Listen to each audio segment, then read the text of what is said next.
J'ai récemment un ami qui m'a contacté et qui a voulu que je lui donne des conseils sur comment se positionner à l'international pour avoir des missions, pour avoir des marchés, pour travailler peut-être en tant que freelance dans une ESN ou pour une entreprise occidentale. Et ça m'a fait penser à faire cette vidéo pour vous les gars, parce que je pense que les conseils que je lui ai donnés, les mêmes conseils qui vont vous aider.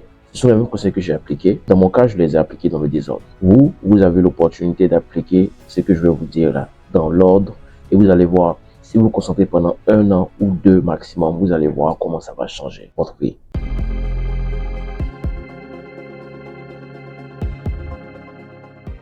Donc, quel que soit l'endroit où vous vivez en Afrique, moi je vous dis que si vous êtes en Afrique, je vous dis que c'est vrai, c'est pas facile de compétir avec le marché international pour des missions de freelance ou pour travailler même peut-être en tant que CDI ou consultant dans des entreprises. C'est vrai que c'est pas facile, mais vous avez un avantage, surtout si vous êtes en francophonie, c'est que vous aurez l'opportunité de travailler sur 2 marchés à la fois, le marché francophone et le marché anglophone. Une fois de plus, si l'anglais n'est pas votre tasse de café, votre tasse de thé ou votre, je sais pas comment dire ça, mais si vous n'êtes pas à l'aise avec l'anglais, ce que je vous conseille encore de faire, c'est vraiment de repartir, revoir vos bases et aller voir la liste de mes vidéos. Je pense que dans la liste des vidéos que j'ai faites, il y a une vidéo dans laquelle je parlais de l'anglais. Peut-être que je vais mettre le lien quelque part ici.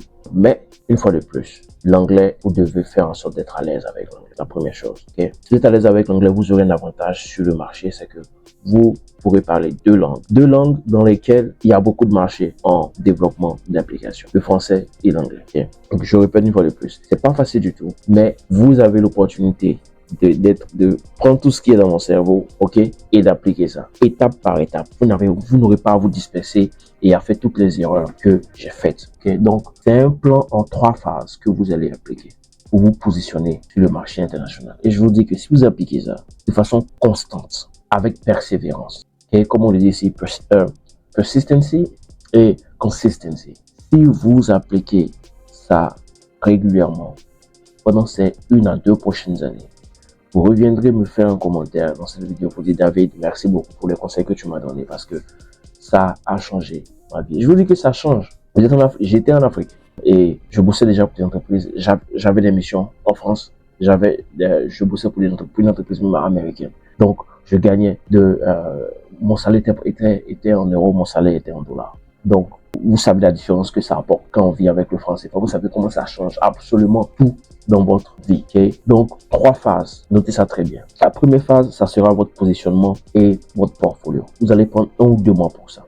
Et ce que vous allez faire dans cette phase-là, c'est de faire en sorte que votre présence en ligne soit en béton. Est-ce que votre profil LinkedIn est en béton? Vous devez faire en sorte que votre profil LinkedIn soit en béton. Pour ceux qui veulent vraiment savoir comment faire en sorte que leur profil LinkedIn soit en béton, le lien est en description également pour aller le voir. J'ai 16 astuces pour vous aider à mettre votre profil LinkedIn en béton. Deuxième, votre profil GitHub. Il faut que votre profil GitHub soit en béton également. Il faut que votre CV soit prêt à être utilisé. Donc, faites en sorte que votre CV soit en béton également. Ayez un site web personnel qui est en béton également. Je vais sortir des cours là-dessus, sur comment avoir votre CV, GitHub et portfolio. Mais alors, j'enregistre la vidéo. J'ai un cours sur LinkedIn qui est déjà disponible. Le lien est en description. Donc, vous allez faire ça d'abord. Mais faire en sorte que votre profil, votre présence en ligne soit en béton. Et ensuite, montrer votre expertise. Vous allez devoir montrer votre expertise au monde entier. Allez contribuer à des projets open source. Ok? Moi, c'est la première chose que je vous demande de faire. Allez contribuer à des projets open source. Parce que c'est la meilleure façon de gagner en visibilité. Et sur GitHub aujourd'hui, il y a beaucoup de sites il y a beaucoup de projets open source auxquels vous pouvez contribuer. Okay? Et assurez-vous d'avoir les compétences nécessaires. Les compétences techniques nécessaires dans la stack dans laquelle vous voulez travailler. Si vous voulez faire des missions en Java ou en PHP, allez prendre des quiz en ligne. Allez sur HackerRank, ils ont des quiz très intéressants. Allez sur codechef.com, qui est également un site que j'aime très bien, où vous pouvez pratiquer des questions et tout. Je suis en train même de créer un petit outil également à ce sujet, pour cet objectif bien précis, mais je vais en parler dans des vidéos prochaines. Donc ça, c'est la phase numéro 1. Vous prenez 1 ou 2 mois pour faire en sorte que votre présence en ligne soit en béton, GitHub tout et tout, et que vous contribuez à des projets open source. Et j'ai pas parlé de faire des posts LinkedIn tout et tout, même si ça peut être la cerise sur le gâteau, ça peut vous aider. Mais une fois de plus, non, c'est pas ça qui est vraiment nécessaire.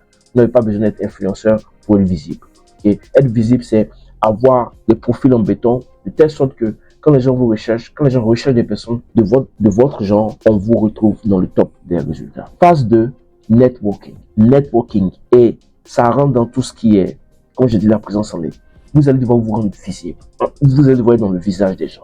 Okay? Vous allez devoir cibler des communautés spécifiques. Allez-y sur des communautés comme dev.to. Ok?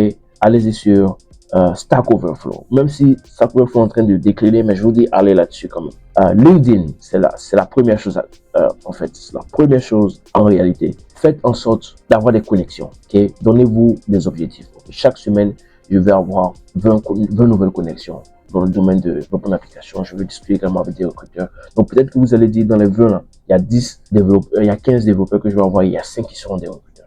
Okay? Chaque semaine, envoyez des messages à différentes connexions. N'envoyez pas chaque semaine aux mêmes connexions, non. Choisissez des connexions dans votre réseau, envoyez-leur des messages pour savoir comment ils vont, pour partager un article que vous avez lu, pour peut-être partager un travail que vous avez fait peut-être sur un projet open source et vous voulez avoir leur avis là-dessus. Créez une connexion avec des gars. Recherchez ces connexions-là, ok? Et entretenez-les. Entretenez-les. Rejoignez des conférences en ligne. S'il faut que vous payiez pour ça, vous devez payer pour ça. Aujourd'hui, vous avez des conférences qui sont ici aux États-Unis, qui sont accessibles à des personnes du monde entier, ok? C'est accessible à tout le monde. Donc, si vous devez, moi, ce que je vous conseille, c'est vraiment assister à ce genre de conférences-là. Regardez le calendrier des conférences. Choisissez une ou deux. Économisez l'argent pour ça.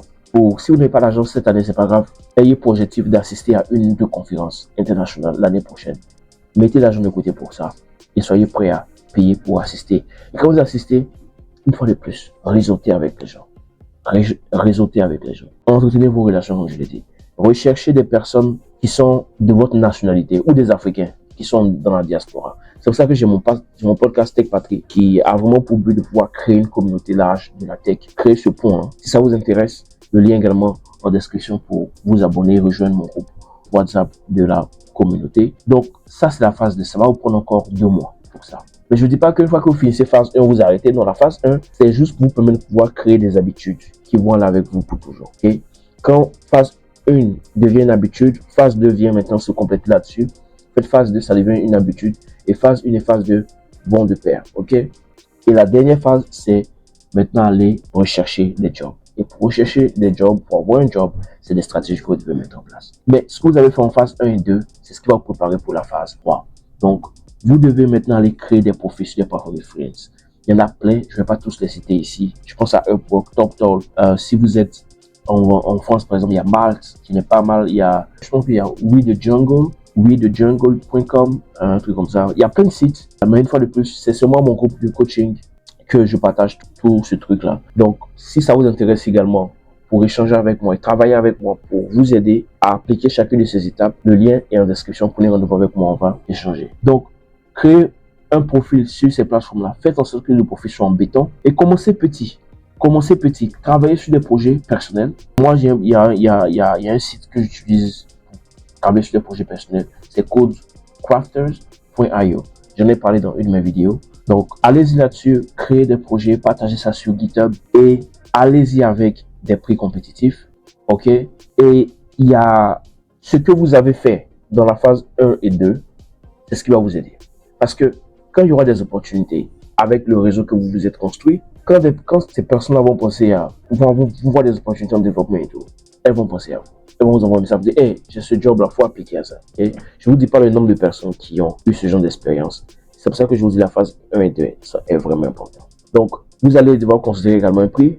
Regardez comment se vendent les gens sur le marché international. Ayez un prix qui est compétitif. Mettez l'accent sur le fait que vous parlez français et anglais.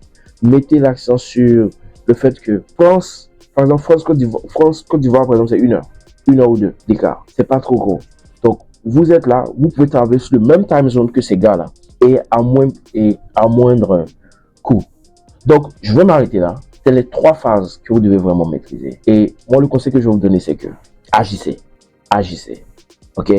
Et si vous voulez, vous pouvez appliquer les conseils que je viens de vous donner ces 10 dernières minutes. Pas de souci. Vous allez faire des erreurs par vous-même. Vous allez apprendre. Ça va prendre le temps que ça va prendre, mais vous allez éventuellement, si vous n'abandonnez pas, vous allez atteindre cet objectif. Ou vous pouvez prendre rendez-vous avec moi, avec un mentor, quelqu'un qui est déjà passé par là et qui connaît la roadmap à suivre pour pouvoir arriver pouvoir atteindre cet objectif-là et qui va vous faire gagner beaucoup plus de temps.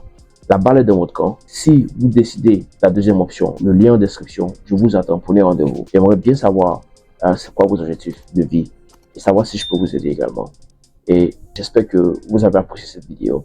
C'était David Yao et surtout n'oubliez pas, apprenez toujours. Ciao.